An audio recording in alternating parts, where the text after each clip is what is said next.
જય માતાજી.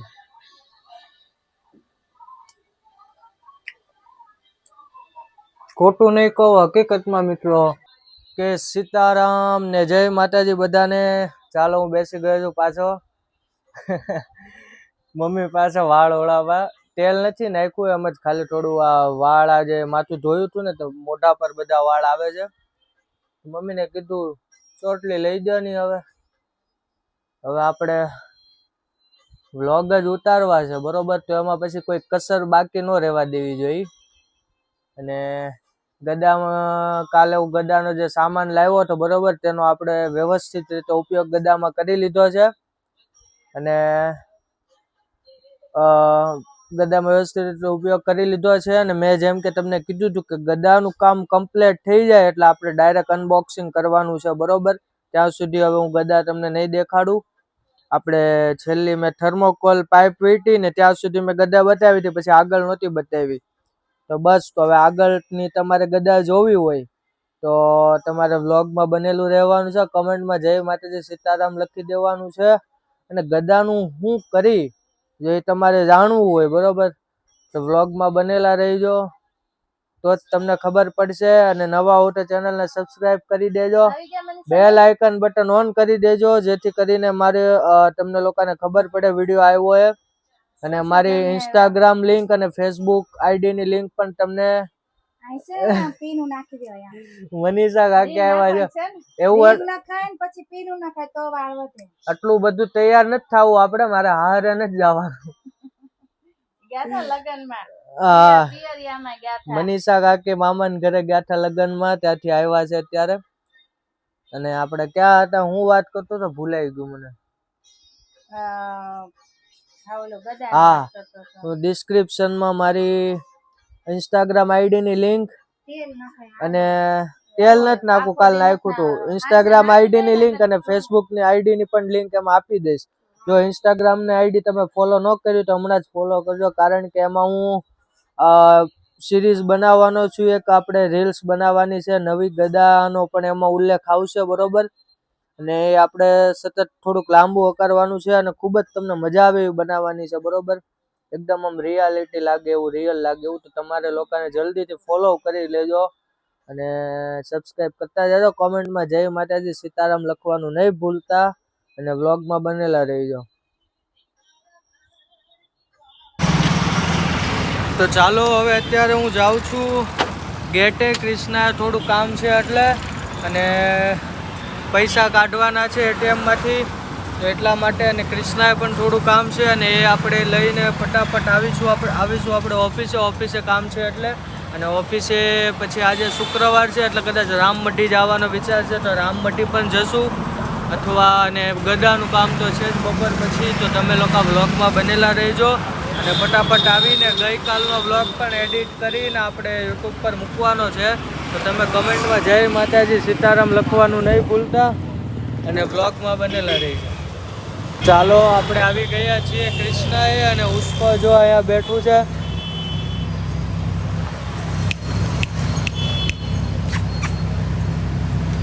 ધ્યાન નથી એનું, તો ચાલો આપણે જઈએ. અને પહેલાં પણ છે આપણે બાજુમાં એટીએમ SBIનું, ત્યાં જવાનું છે.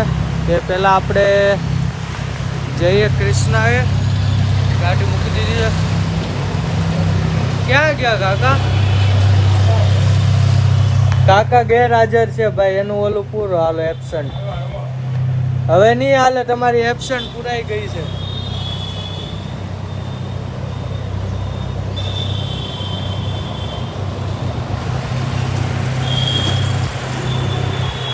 તો તમે લોકો આ વ્લોગમાં બનેલા રહી. એટલે આવી ગયા કે નથી આવ્યો? આવી ગયા કાકા. બોલો કાકા.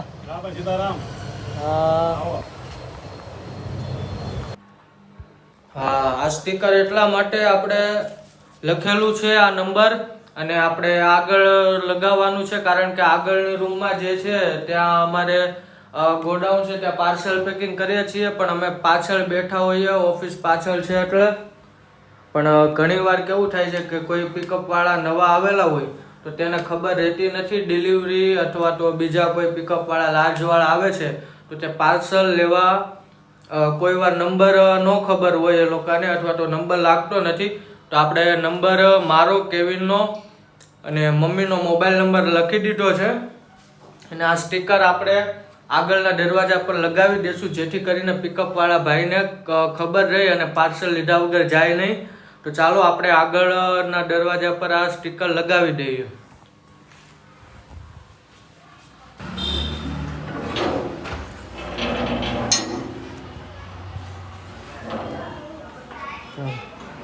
આપણે આ સ્ટીકર અહીંયા લગાવી દઈશું, જેથી કરીને પિકઅપ વાળા ભાઈને ખબર રહે કે આ ઓફિસ પાછળ છે, તો એ ગેલેરીમાંથી આવી જાય અથવા તો આ નંબર પર કોલ કરે અને પાર્સલ અમારું રહી ના જાય એટલા માટે.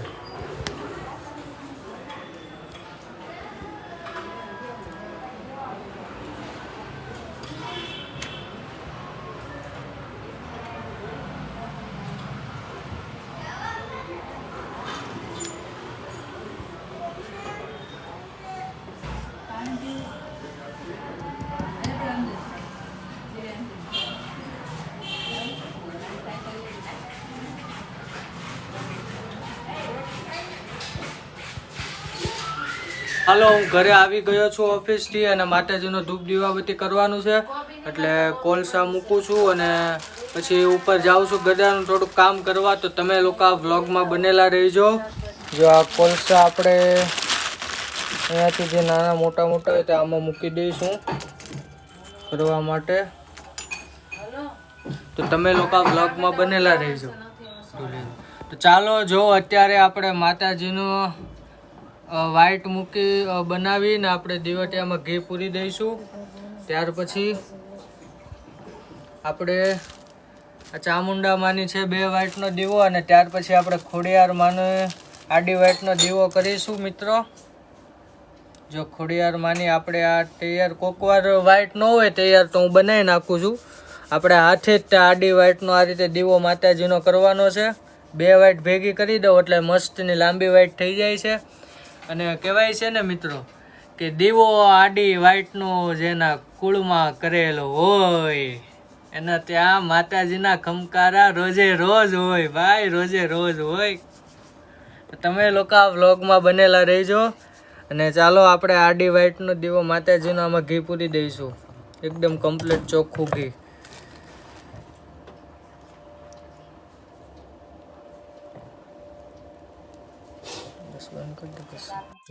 તો ચાલો, હવે હું જમવા બેસી ગયો છું અને જમવામાં છે જો મસ્તીની કડક કડક ભાખરી છે, વઘારેલા ભાત છે સરસ મજાના અને છાશ છે ને આપણે આ મરચું છે. પણ હવે આ વસ્તુને એકદમ આપણે જે કાઠિયાવાડી આ ભોજન જે છે બરોબર, હવે મને અત્યારે ભાખરી ને વઘારેલા ભાત નથી ખાવા, પણ મને પિઝા ખાવાનું મન થયું છે. તો હવે હું શું કરું? તો હવે મારી પાસે એક આઈડિયા છે. તો ચાલો આપણે આ ભાખરીનો ઘરે પિઝા બનાવીશું. કઈ રીતે? તો તમે લોકો આ વ્લોગમાં બનેલા રહીશો તો તમને ખબર પડશે.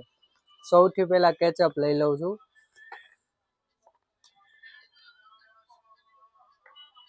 કેચઅપ નાખી દઈશું થોડો. એ પછી આપણે આમ ફેરવી દઈશું આખી ભાખરીમાં.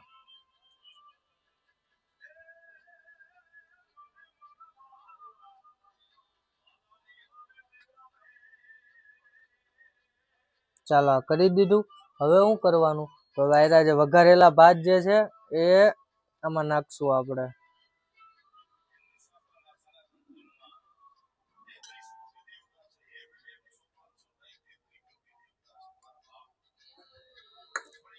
એકદમ ભરપૂર પ્રમાણમાં આપણે નાખવાનો છે મસાલો. અને આ પીઝો હું જ ખાવાનો છું, હું કોઈને આપવાનો નથી. હું રાજવી, મમ્મી રોટલી બનાવે છે, અહીંયા ભાખરી બનાવે છે, રાજવી અહીંયા બેઠી છે, રાજવી વિડીયો ઉતારે છે. આમાંથી હું કોઈને નહીં આપું, હું એકલો ખાઈ જાય. આ માતાજીને આપી, માતાજીને બીજા કોઈ નહીં આપું, દાદાને આપી. ચાલો, સરસ મજાનો આપણા પીઝો તૈયાર થઈ ગયો છે. પણ હજુ બાકી છે, 1 મિનિટ ઉભા રહો. આમાં આપણે જે છે ને ધાણા નાખવાના છે. આપણે ધાણા નાખીશું આમાં. કઈ રીતે? જો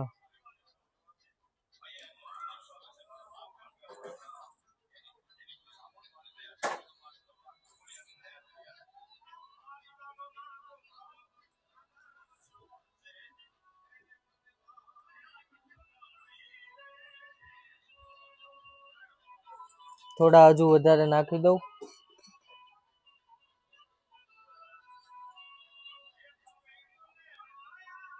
ચાલો આપણે ધાણા નાખી દીધા છે. હવે શું કરીશું, મસ્ત નું આપણે કટિંગ.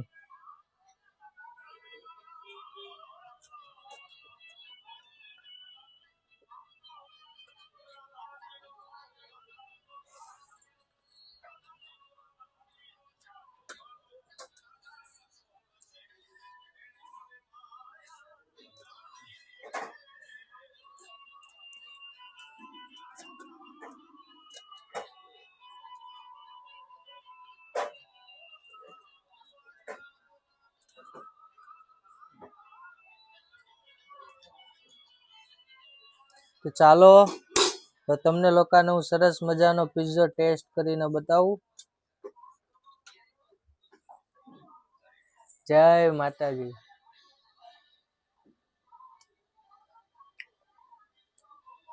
ખોટું નહીં કહું, હકીકતમાં મિત્રો જેને કાઠિયાવાડી ખાવાનું બહુ જ ગમે છે, બહાર ખાવા કરતા શાક રોટલી ભાખરી રોટલા એવું બહુ ગમે છે, તેને આવી રીતે બનાવેલો પિઝા બહુ જ ભાવશે. બહારનો પિઝા ભૂલાઈ જશે. મમ્મી મારો હજી એક પિઝા બનાવ્યો, જો મેં કહી દીધું છે. તમારે ખાવો હોય તો કોમેન્ટમાં જય માતાજી સીતારામ લખી દેજો અને બ્લોગમાં બનેલા રહેજો.